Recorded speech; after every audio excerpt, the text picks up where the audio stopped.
Comme très souvent, à l'occasion de ces grands événements sportifs, nationaux, européens ou mondiaux, c'est l'occasion de rencontres. J'ai pu rencontrer et m'entretenir avec de nombreux représentants du football européen, mais aussi du mouvement sportif ou olympique. Avec Michel Platini, nous avons évoqué les enjeux et l'organisation de l'Euro 2016, ce que je fais, comme le président de la République d'ailleurs, régulièrement. Nous avons évoqué aussi l'avenir de la FIFA. Nous sommes à un an de ce grand rendez-vous que la France organise, l'Euro 2016.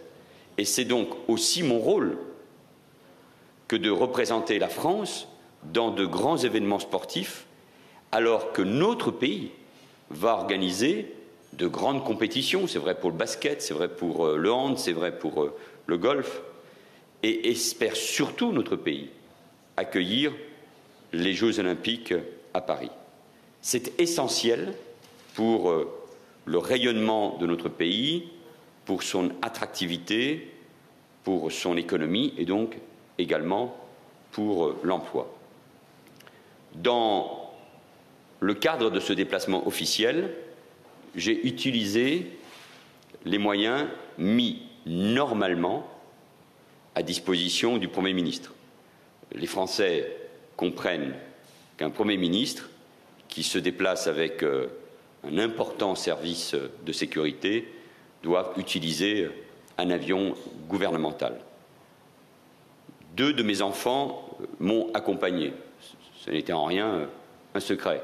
Les images l'attestent. L'avion étant affrété pour ce déplacement, un déplacement officiel.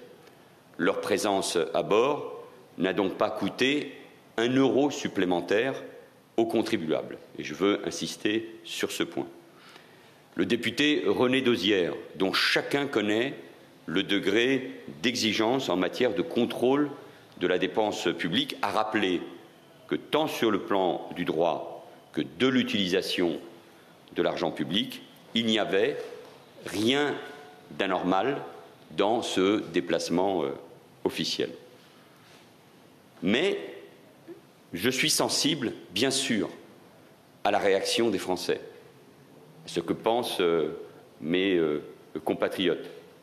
Je suis sensible d'autant plus qu'il y a une exigence à l'égard des responsables publics.